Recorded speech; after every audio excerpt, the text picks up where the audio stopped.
Good morning, and welcome to today's event, From the G7 to a D10, Can a New Coalition of Democracies Solve Today's Global Challenges? My name is Matthew Kranig. I'm the Deputy Director of the Atlantic Council's Scowcroft Center for Strategy and Security. And we're here today because President Biden is heading to Europe for his first overseas trip as president, and he'll be attending several key summit meetings, including a NATO summit in Brussels and a bilateral summit with Russian President Vladimir Putin in Geneva. But his first stop will be to Britain, where he will meet with British Prime Minister Boris Johnson and attend the G7 summit. In a recent op-ed in the Washington Post, Biden stated his trip to Europe is about, quote, rallying the world's democracies, end quote, to confront common challenges. One question facing the United States and other leading democracies, therefore, is how best to organize, to facilitate cooperation on these challenges. The G7 is one option. It was established as a group of highly industrialized nations to focus on common policies, originally on economic issues, but has broadened out over time to consider political and security challenges as well. In addition to the G7, the United Kingdom has promoted the concept of a D10 as a club of democracies to focus on technology cooperation, particularly on the issue of 5G. And Boris Johnson has extended invitations to the G7 summit to leaders from additional countries, including Australia, India, South Korea, and South Africa. So today's discussion will delve into these critical questions surrounding the idea of a D10, including whether it makes sense to expand the G7 or create a new D10, and the possible roles and missions for a D10. To discuss these issues, we're fortunate today to be joined by an accomplished group of speakers, including Melinda Bohannon, the Strategy Director for the UK Foreign Commonwealth and Development Office, David Gordon, former Director of the US State Department's Policy Planning Staff, Tobias Bunda, Director of Research and Policy at the Munich Security Conference, and the Atlantic Council's own Senior Fellow, Ash Jain. And we're fortunate because the panel will be moderated by Patrick Wintour, Diplomatic Editor of The Guardian, who's closely been following the G7 and the D10. Convenings such as this are integral to the Scowcroft Center's mission of developing sustainable nonpartisan strategies to address the most important security challenges facing the United States and the world. Our center honors General Brent Scowcroft's legacy of service and embodies his ethos of nonpartisan commitment to the cause of security, support for US leadership and cooperation with allies and partners, and dedication to the mentorship of the next generation of leaders. We're pleased that David and Ash are with us today as officials at the State Department in 2008. They helped to originate the idea of a D10 as a steering committee for the world's democracies. And the Atlantic Council has been convening a D10 strategy forum, a series of track 1.5 meetings that bring together top policy planning officials from D10 countries and the European Union over the past several years. Also today, we'll be releasing a new Atlantic Council report, From the G7 to a D10, Strengthening Democratic Cooperation for Today's Challenges. The report is authored by Ash and myself in collaboration with Tobias Bunda, who's also on the panel, and Sophia Gaston and Yuichi Hosoya. The report details how the G7 can be could be expanded and operationalized as a D10 grouping. So today's meeting is also part of the Scowcroft Center's Democratic Order Initiative led by Ash, which aims to strengthen cooperation among the world's leading democracies. To viewers who are joining us today, if you would like to join the conversation, we would invite you to do so.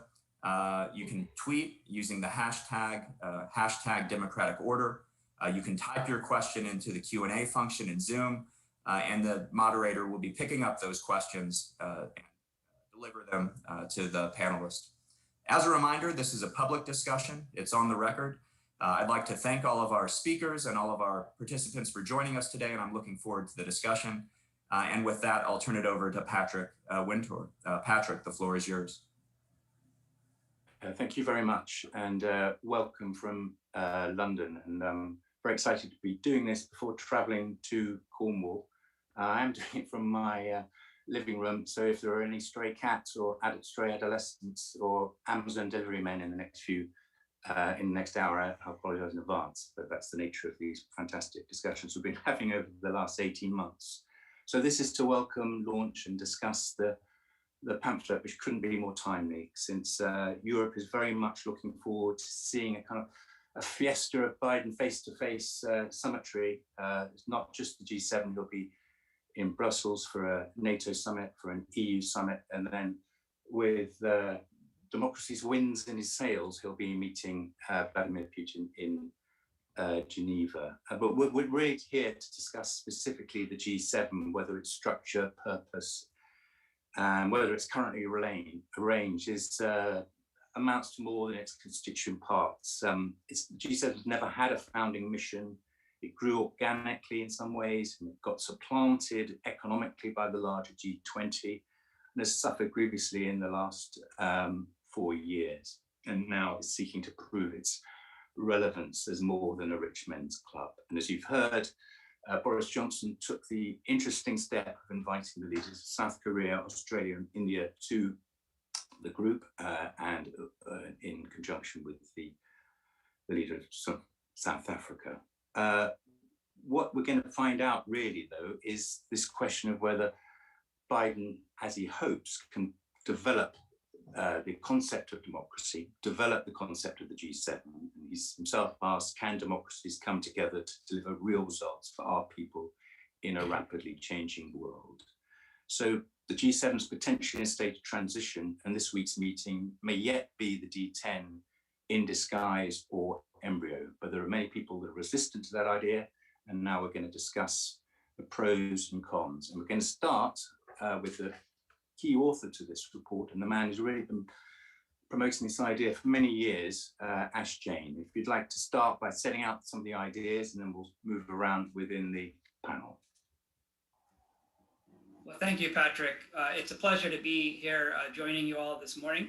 As Matt mentioned, we're releasing a report today that highlights the need to form a D10 that would bring together a group of leading democracies across the globe to cooperate on global challenges.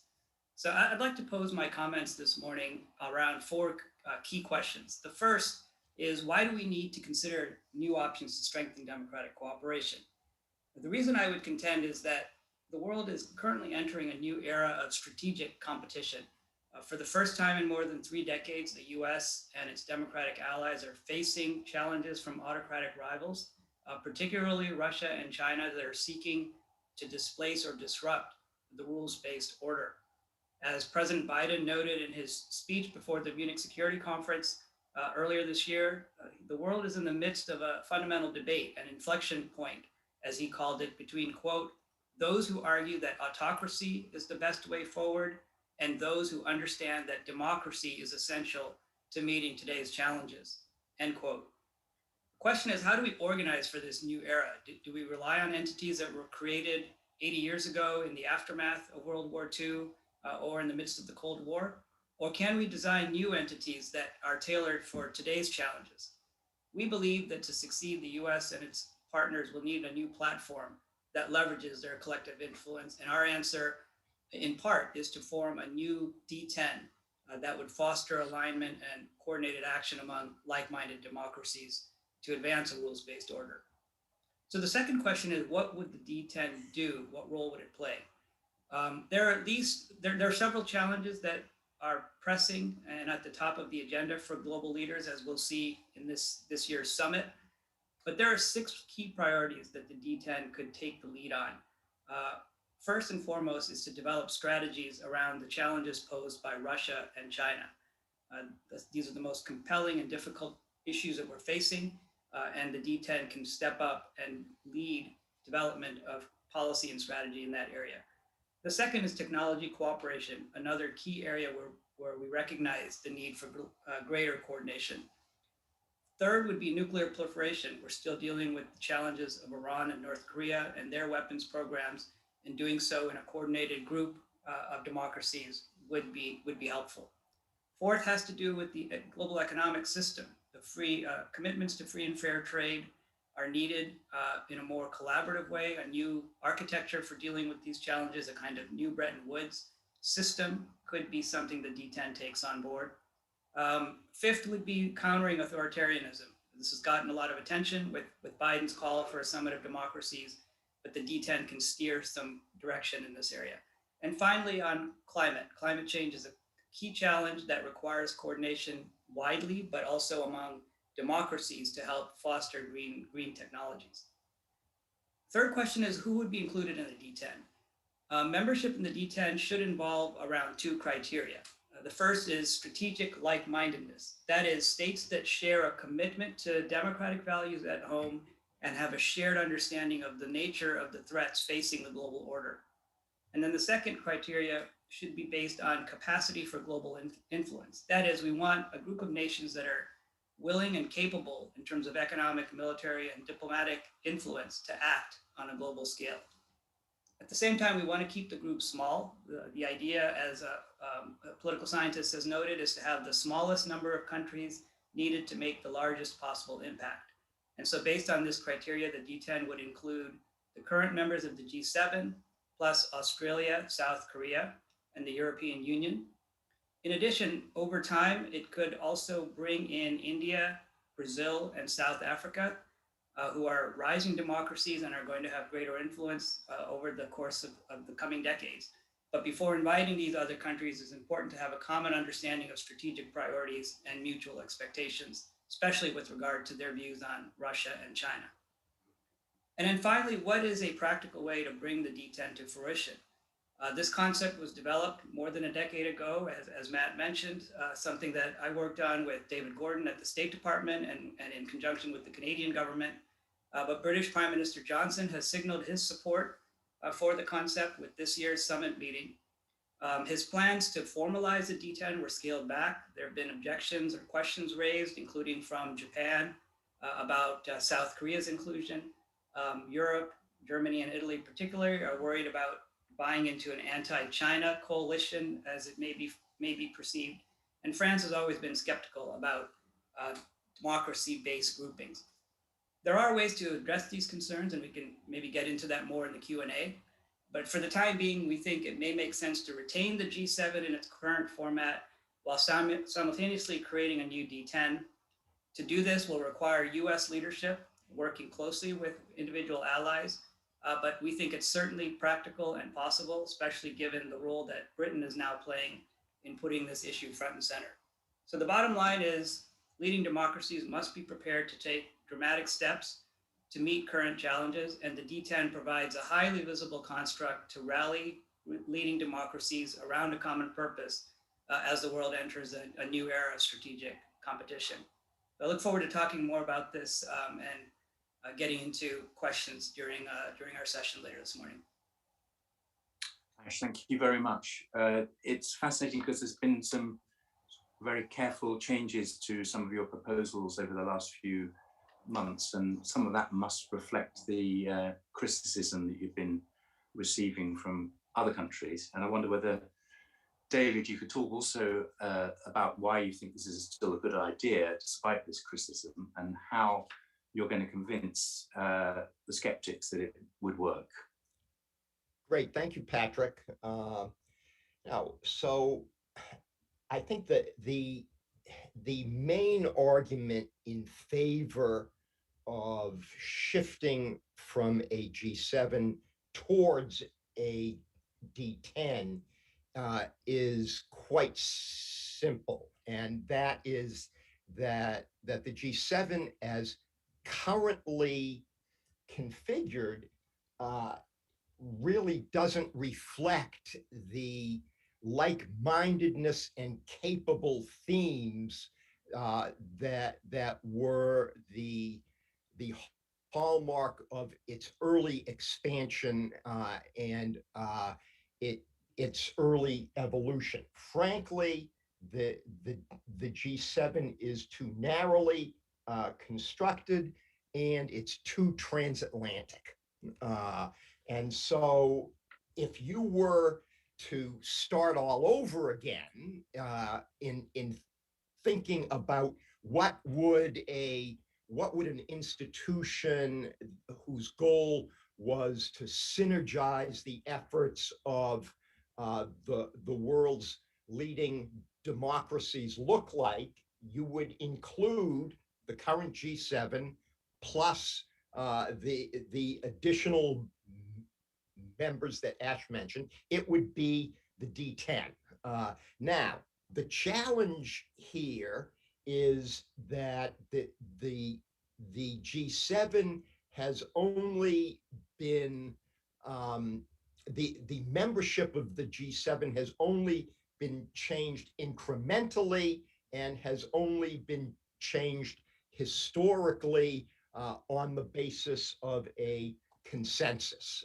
So Prime Minister Johnson put the concept of the D-10 in play, but as Ash mentioned, it really has not gotten the kind of political consensus that it would need to move forward in any kind of a short-term manner. I mean, two principal problems. One is that we're in a period of heightened tension between Japan and South Korea, and that has reinforced the view in Tokyo that being the only Asian member confers special status to Japan and therefore is something to be sustained rather than changed. And secondly, I think France certainly, but also Germany and Italy remain somewhat unconvinced about the benefits of expanding the G7 beyond its current membership. So the political consensus to evolve from G7 to D10 doesn't now exist.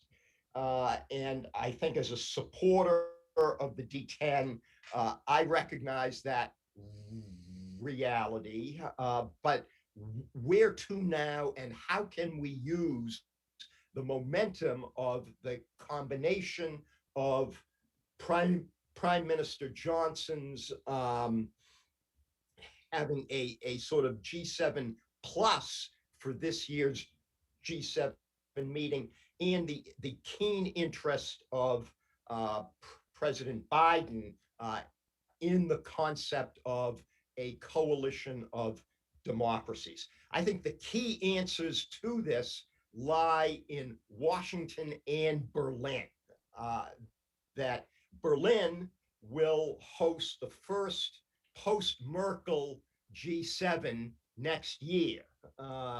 And in the meantime, the Biden administration is still looking at options for specifying its overall approach to alliances and international partnerships. So there are two ways to go here, in my view. I think the time is ripe, and I agree with Ash and the report, the time is ripe to make the D10 into a formal consultative grouping, even as the G7 continues to play the role as the principal instrument of the diplomacy of like-mindedness. Conversely, a new German government may want to continue with Prime Minister Johnson's invitations to the ROK, Australia, and India, and South Africa, perhaps even adding Brazil to participate in the 2022 G7. So there are two pathways forward. They're not mutually inconsistent. They can both be followed at the same time. I think the key for the first pathway will really be a decision in Washington for formalizing, in some sense, the D10. The key to the second pathway is what a newly elected German government will wish to do, and so I'm looking forward to hearing what Dr. Bundy thinks on that. Each of these pathways would provide new momentum for expanding cooperation among the world's like-minded and capable democracies. This does not mean that avenues for discussions beyond the like-minded are to be undervalued. In my view, the G20 still has a major role to play as an avenue in which capable countries, not necessarily like-minded, come together to address global challenges. So I don't see any of this D10 momentum as calling into question the need for mechanisms to advance conflict resolution among the capable and not necessarily like-minded countries. And with that, I'll hold the rest of my comments until later. Thank you very, very much for inviting me today. Patrick, back to you.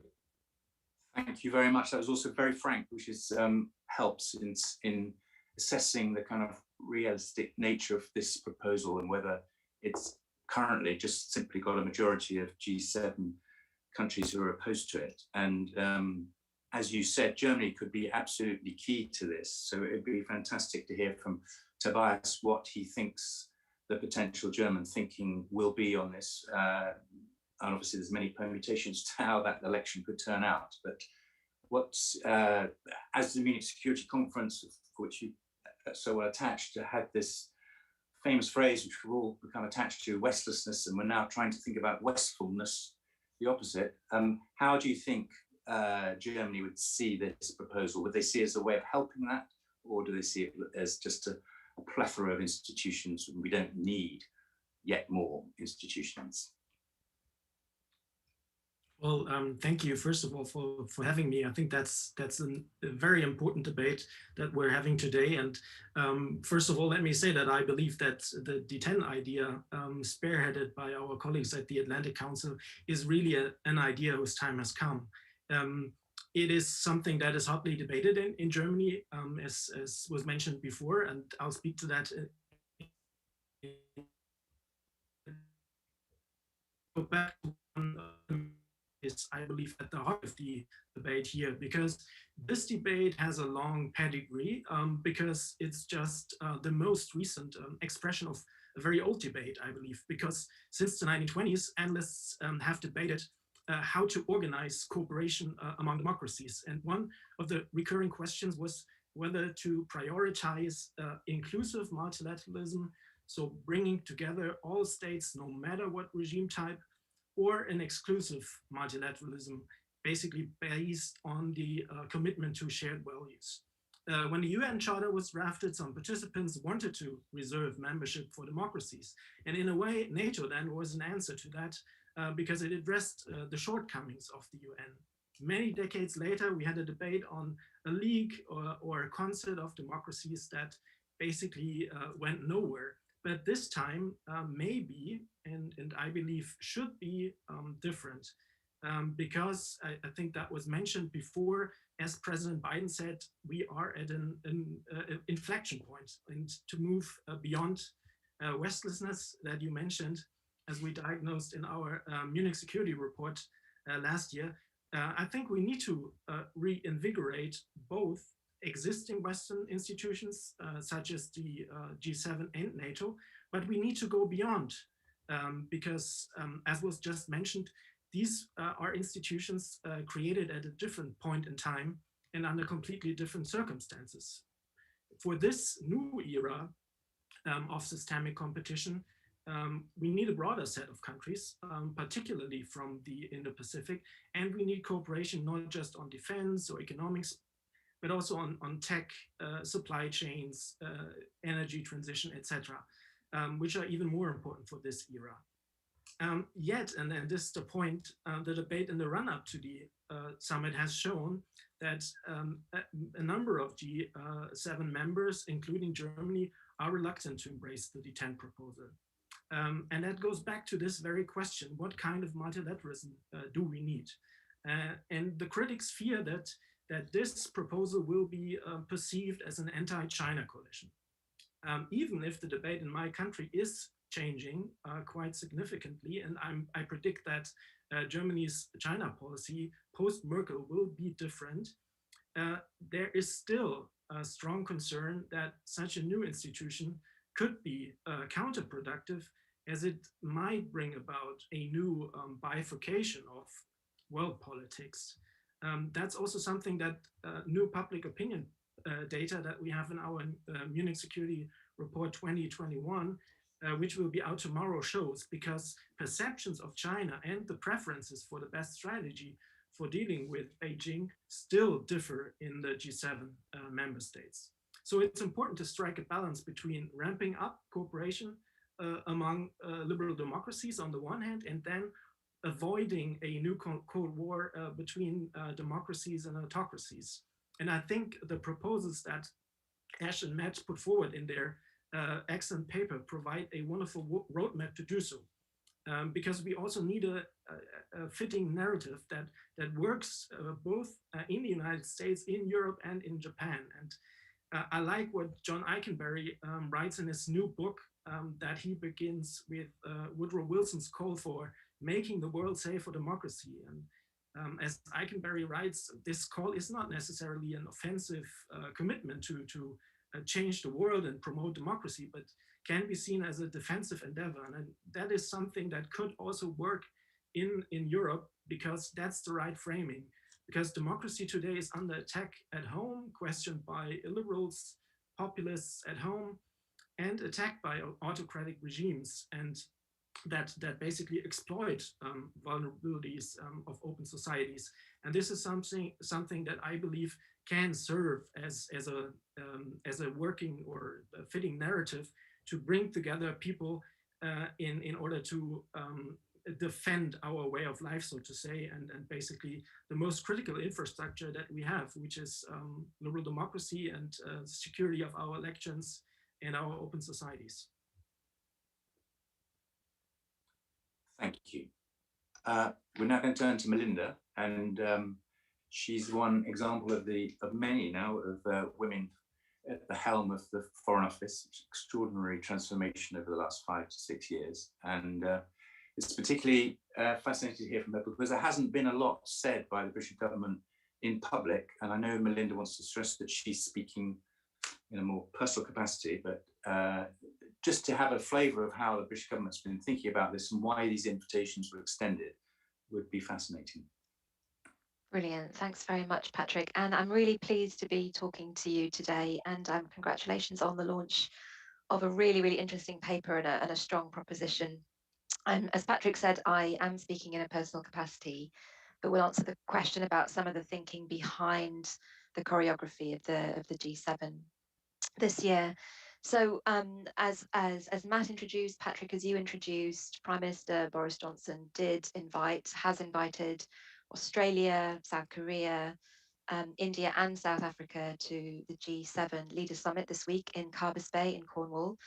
And also, in addition to that, of course, as you know, the chair of the ASEAN countries was also invited to last month's Foreign and Development Ministers meeting. And I should emphasise that this wasn't a formal indication from the UK government of support for the D10 as such, because we attach as the UK significant value to the G7 itself and want to maintain its integrity. But rather, the presence of these countries is based on the understanding, I think, that we all share in this conversation, that in order to solve the world's most pressing challenges, there needs to be a broad and variable geometry of cooperation between a wider group of countries around the G7, which share objectives, share perspectives, and also share values, which I think was the key point that Tobias was talking about just then. And if you look at what's on the G7 agenda this year, the leaders' agenda, the key themes running across all of that, as well as the Foreign and Development Ministers meeting: health, finance, international tax, climate, COVID response, global health security, protecting biodiversity, and so on, supporting open societies. Let's be frank that none of these are themes which can be solved by G7 countries acting on their own. So the very nature of these shared global challenges is that they require unprecedented cooperation between a wider range of countries at different stages in their development. And so it's clear that taking steps towards building coalitions and shaping new partnerships for cooperation has to be at the heart of a smart approach to foreign and development policy. And this is very much at the core of the UK government's thinking in the context of the recently launched integrated review. And it's for that reason that the UK has been working with a variety of fora, such as the E3, the Five Eyes, the Quad groupings, and so forth. The whole concept being to expand and build sort of coalitions to solve common problems. So the question is less whether it's important, because I think we all agree that it is. It's important to find new ways to build cooperative alliances, but it's more how it's best done. And as you've said, there are evidently a range of views about formal expansion of G7 to a D10, the timing, the sequencing, the choreography, and we'll no doubt continue to discuss that over the course of this conversation. But I think I wanted to bring in that it is important to be careful in some key respects, and I'll highlight three. Firstly, I think it's really important not to undermine the progress that the G7 has made and still needs to make over the course of this year in pulling together in meaningful dialogue and leadership, nor take that for granted as a fixture of the democratic order without its own challenges. So I think there's something about getting the band back together, I think is the common phrase used in Whitehall at the moment, but really being careful to protect and preserve what's good and working and making progress. Secondly, I think understanding that the G7 can and should take a lead, but it won't, as I've said, be able to solve the world's problems alone. But we should sort of caution against diverting attention to a conversation about identity, values, and alignment as the basis for cooperation. In so doing, create an unnecessary sense of division with others. The world is in a phase of strategic competition, but one answer to that is that we come together to talk about common problems and shared challenges. And we think hard, whatever our orientation, about how we do that. It's better for the G7 to act as a beacon and be responsive to positive momentum than to exclude. So the third point then, I think, is not to give the impression that there is something intrinsic that binds democracies together in a club that will always see the case for common action in a similar way. So it's important not to focus on rhetoric, but on building political space for effective cooperation. And one of the comments made on one of these conversations in the past, which I think is really true, which is, it's important also for democracies to look at themselves. Because if you think about the necessary transition that all democracies are going to need to take on these global challenges, whether it's energy transition, climate change, mitigation and adaptation, global health security, these are all going to be difficult transitions for our own countries to make. And there is something about the humility of that, and being able to sort of to talk about that in a way together that's as important for democracies as they come together as it is to lead or think about how they will lead global action. So all of that said, I am a firm believer that we do need a strong proposition on ways to strengthen the rules-based international order, be that through the lens of democracy, security, or prosperity and trade. And I also agree with Ash and others, as they've said before, that there is perhaps an equally great risk that we are too slow to innovate in this regard, and we lose ground on issues where others are more organized and effective in protecting their interests. So there is a really careful foreign policy balance here. But I'll just finish by saying that whatever the view of the D10 proposal is, I believe really strongly that conversations like this help us to strengthen the debate. It's so important to have leading ideas, cutting edge ideas, and for organizations such as the Atlantic Council to keep pushing to strengthen the quality of the conversation as how we go forward in the rules-based international order and the multilateral system and alliances of democracies and so forth. So really welcome the challenge and really welcome the propositions, and think it's an important debate to have. Thanks, Patrick. Thank you. Again, fascinating, and to hear that coming from British sources in the way you've spoken about it it's quite rare. If I have a criticism of the British Foreign Office, is that there's really not enough of this kind of strategic thinking being laid out in public, and it's great to hear it today. I just wanted to ask maybe maybe Ash, just it seemed to be that quite a lot of the hostility or the debate is going to turn on how one views China. And I think in clearly some of the hostility that is around for the proposal is, well, why have you chosen these three countries? And it's clearly an attempt to contain China, and there's no point pretending otherwise. And I think in the report yourself, you say, you know, if Russia's seeking to disrupt the world order, China may be seeking to replace it. Now, a lot of people wouldn't agree with that assessment. They would say that's a much more, well, it's a much more, it's a view of China that not that many people share in, say, Germany, and there's a huge debate, say, in the UK also about that very issue, whether there's, at this particular moment when we need China's help so much on climate change, to end up setting up what looks like a hostile bloc, rather than seeking ways to cooperate on issues such as climate change. Isn't this the wrong moment to take that turn? Well, I think that you're raising one of the key sticky points that have been presented about the idea of a D10. And that is to say, does this look like, or is this intended as a bloc, a kind of alliance that is going to try to contain or prevent or align itself against China?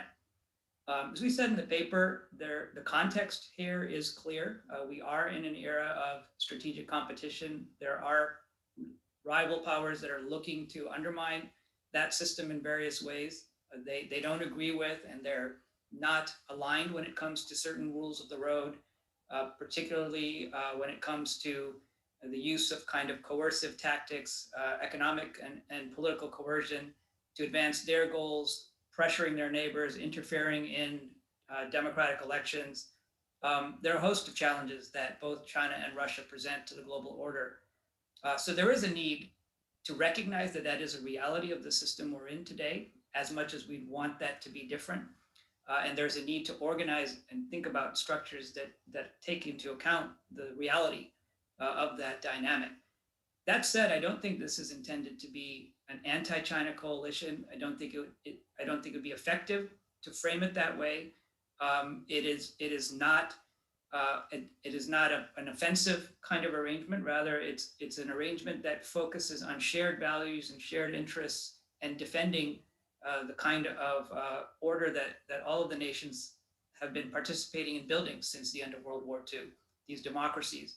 And so the important feature here is to recognize the reality of the world we're in, but also be sure that it is not being framed as some kind of new offensive arrangement that could be portrayed as confrontational towards China or any other global power. To that end, it is also important that even as we organize for today's era, we and coalesce around our kind of like-minded allies and partners, it's also important to keep a channel of dialogue and engagement and cooperation with China and Russia active and open.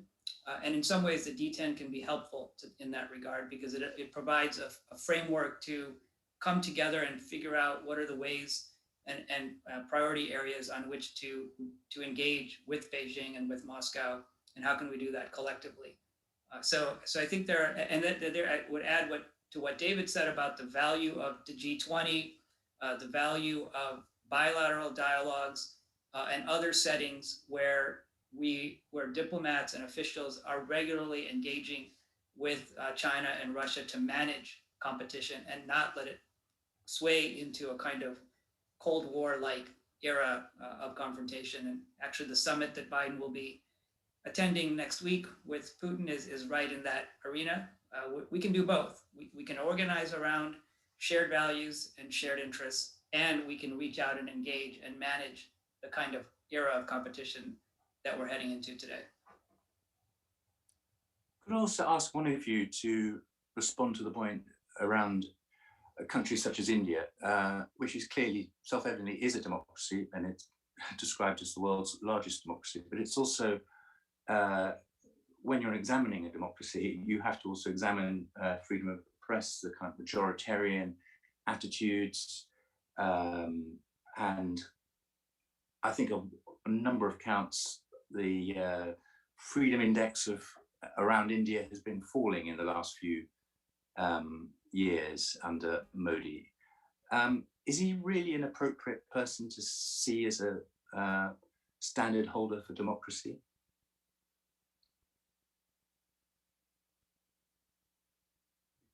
The India question's a really challenging question.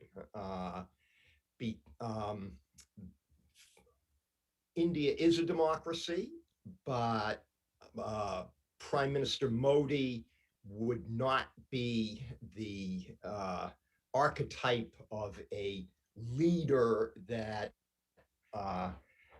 we would wish to encourage in terms of attitude towards ethnic and religious issues and some domestic political themes. On the other hand, I think if you're thinking about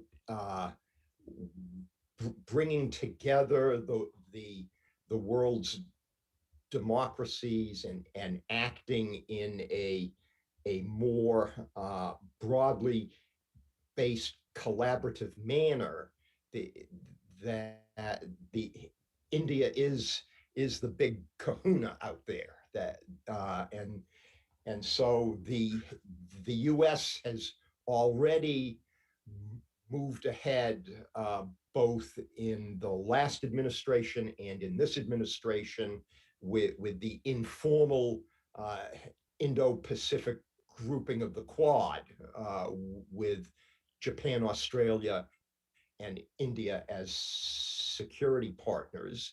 And I do think that the D-10 could very well serve as an instrument to promote a pathway of greater like-mindedness. I think the last thing that you want to do is to keep India out on the basis of not democratic enough. So I'm in my view, I think that Prime Minister Johnson absolutely did the right thing by inviting India to be one of the participants in the G7 summit, and you know, I do think that on the D10 issue, there would have to be a negotiation and a time period here, but that engaging India is really critical to the success of democracy and to the sustainability of democracy in the coming decades. Patrick, could I add just a quick word on India? Please, Because I agree with David that engaging India and bringing them into the discussion is really important. However, India also has a very close relationship with Russia when it comes to defense and security ties. And if this group is about framing a common consensus around dealing with some of these challenges, it is really important, as David said, to have a conversation ahead of time before bringing countries in, which could dilute like-mindedness and could dilute the potential for real action. If we want action, if we want strong statements and action that comes out of a D10 arrangement, it's important to have the folks around the table that are like-minded and that are willing to act. So there's a lot more dialogue with India that needs to be taken. Melinda, can I ask you a question which you probably won't like, which is the intention? And one of the attendees has asked about anti-democratic forces within the D10 countries, and how can D10 member countries hold one another accountable in maintaining democratic commitments and avoiding backsliding towards autocracy? I mean, it was quite striking that the second EU leader to come into Downing Street, apart from the Irish Taoiseach, was the Prime Minister of Hungary, and Viktor Orban. And it just seemed a strange endorsement of him when you're at the same time trying to extol the virtues of democracy. Without getting you into a long discussion about Hungary ins and outs or whether Boris made the right decision, yeah, it's just how thoroughgoing can this be when there are obvious problems about democracy within EU states and arguably within the Republican Party? So it's a really welcome question, Patrick, and I think it goes to the heart of what we're talking about, doesn't it? So, and I suppose the phrases I would bring into play at this point in the conversation are, the balancing act that foreign policy has always been between issues on the one hand and making progress on challenges, and values on the other, and alliance building. And also the point that I made when I first spoke, which was that actually, if you think about what coalitions of democracies or groups of democracies or democratic countries talking to one another can really help accomplish, it's that comparing and contrasting of the domestic experience and how to make the transitions that we need to domestically as responsible global citizens, whilst not backsliding, whilst maintaining the commitment to democratic values and to the principles of democracy, and to talking about shared values and how to make them live in our societies. And I know, I observe that the best way to build and support and reinforce consensus around democratic values and liberal principles and protecting our way of life isn't to close our eyes to what we think or what we might judge today as being actions, which we sort of associate as other, as not something that we would entertain domestically. It's rather to enhance and build the dialogue. And when we've talked, from a strategy perspective in the FCDO, to partners, to external experts, the phrase broad church and lesson learning and humility and dialogue and strategic partnership, those tend to come up a lot more when we're thinking about progressive partnerships and making progress than the notion of, keeping out and blocking and barring. Now, clearly, there always has to be red lines, and we always have to be really clear about where we as UK or countries in partnership take a stand and point out whether it might be double standards or human rights issues. And indeed, the UK has done that. I mean, you'll have seen that in terms of the sanctions regime that we're invested in. A lot of the sort of the themes and the tones of the tone of the integrated review. So as a democracy, as a leading global democracy, we're not afraid of doing those things. But it is a question of balance. It's a question of perspective. It's a question of long-term progress, and it's a question of, as I think I mentioned, democracy needs to be the beacon of positive momentum rather than shutting out. Tobias, can I ask you? You touched on it, but I'd love to hear more about the extent to which Germany would feel institutions such as the UN were being slightly forgotten in this process, and that we put all our faith in that. And yes, it's blocked because of disputes with Russia or the use of the veto and the structure of the UN. But would this not be the start of giving up on the UN? And people would feel extremely concerned about that. And then secondly, Biden's spoken about a summit of democracies, which no one's quite clear what that would involve, but how do you think the D10 could sort of integrate with that idea of a summit? Is a summit just a one-off event, or do you think there's some kind of synergy that could be developed there? Thank you. Well, first of all, I believe that concern about the future of the United Nations is certainly one of the topics that is discussed in Germany, but you also have to see that there is increasing frustration in Germany, in the Foreign Office, for instance, when Germany was on the Security Council and Ambassador Heusgen was chairing the Security Council when Russia and China blocked humanitarian access to the Syrian population. I think these debates have also shown to the German population that the United Nations in many ways is blocked, and that we also have to think about other institutions as well. But as has become clear in the debate today, I believe the distinction between democracies and autocracies is just too clear cut and too easy to serve as the only organizing principle for foreign policy. That's I think a consensus here. I think for the D10, this is not necessarily the toughest challenge. It's more of a problem for, as you mentioned, Biden's proposal for a summit for democracy, where you would have to decide whether Hungary, Turkey, Poland, and other countries will get an invitation. The D10, as I understand it, and that's, I think, the thinking behind my colleagues here, is that these are not just democracies, but also actors that are capable of action. And the difference between the D10 and also because I think someone here in the chat asked about Mexico and other countries. It's not the idea that the D10 is basically the G20 minus a few autocracies.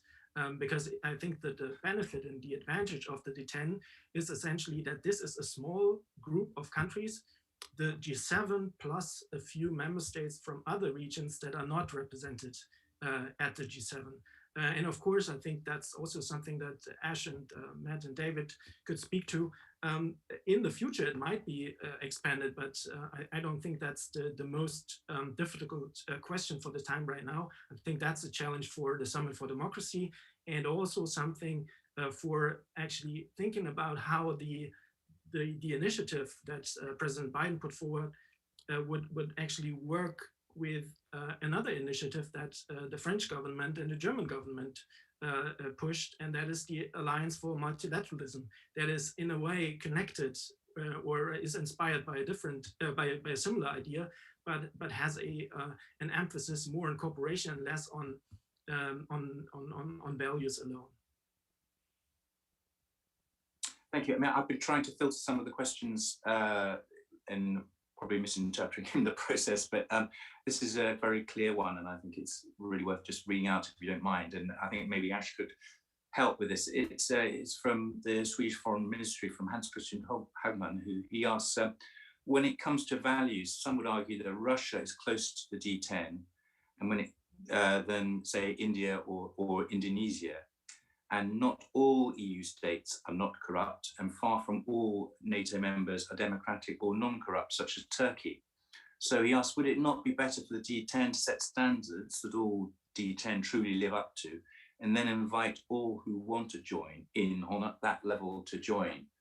I.e., there's a kind of standard setting task for the D10, and it's almost a catalyst for change in other countries. Sure, I can address that question, and warm welcome to Hans Christian for joining us today. So I actually think this question relates well to the last one you asked about regarding the Summit of Democracies, because the D10 is a small and relatively exclusive group by its design. In other words, the idea behind the D10 as behind the G7 is that you need a small number of leading and capable democracies to be able to act and reach consensus quickly, to be effective. And so having criteria for who's in the D10 is critically important. We've laid out some thinking behind that, and like-mindedness, being able to come together around common values and worldviews, shared worldviews is important to its success. But then expanding to bring others who share those values and who are equally interested in joining coalitions like this is important. And so in some ways, I think we need both. We need complementary frameworks, one that's small and nimble and sort of focused in its membership, and then one that's larger and connects a larger group of democracies that are dealing with some of these issues as well. And that's where the summit fits in. Biden's concept of a summit of democracies, although we don't have a lot of details as yet, sounds like it's going to be a bigger grouping, a larger platform to align or to bring together and hopefully align the thinking around some of these shared concerns about democracy, both internally and externally. So I do think it's important to have some criteria for who gets invited to the summit based around values, and have those articulated clearly so that it doesn't seem arbitrary when the door is closed, perhaps to certain countries that might seem like they're democracies in form, but in actual practice have really been backsliding. Like Turkey in particular comes to mind. Right. So those are questions that will have to be taken up and resolved. And in some ways, maybe that's the reason why we're seeing a hold or a delay on planning for the Summit of Democracy. These are tough questions that have to be grappled with. Right. I've got one more in the chat, and then I just got my own personal question I'd like to ask Melinda, which is really how strongly, Melinda, does the Prime Minister take this issue? I mean, is he gripped by it? It's always very hard to work out on foreign policy what really animates him. Is this, if you were thinking the 3 or so issues that does animate him on foreign policy, is this kind of vision of a democratic alliance truly animate him, or is it something he's felt, oh God, the Americans are doing it, I better do it too?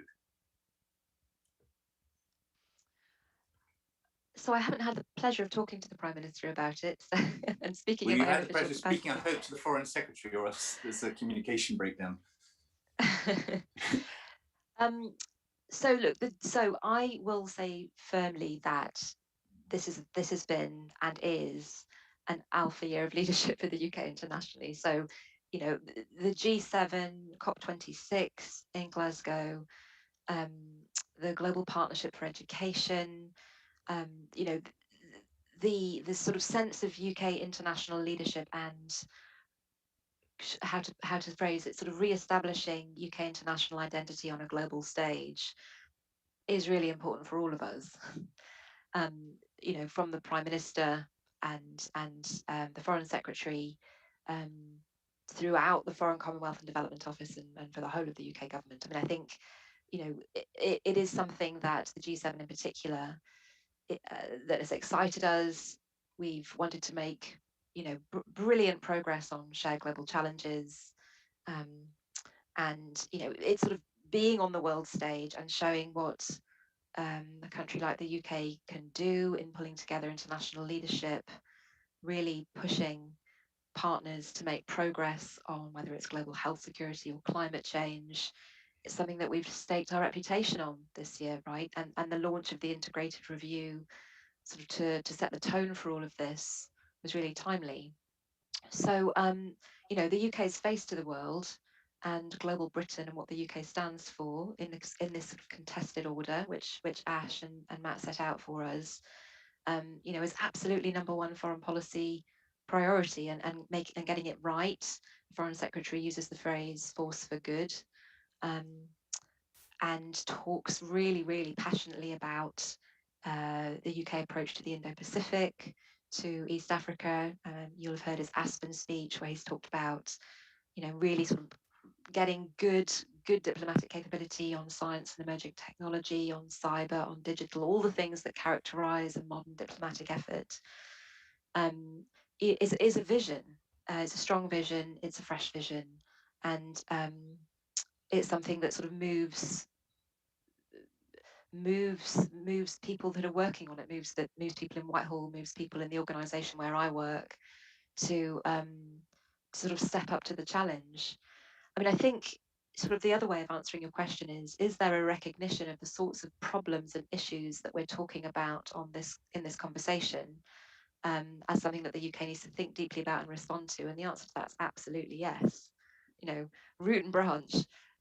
These are the critical issues of our time, from a foreign and development policy perspective. And so there's no shying away from it. But like I said at the start, I think it's the response to it isn't whether, it's how. And in the process of thinking through how, we've got that balancing act. Right. Look, thank you so much to everyone. I've got lots more questions as ever with these events, and it's very frustrating because some of them are very good.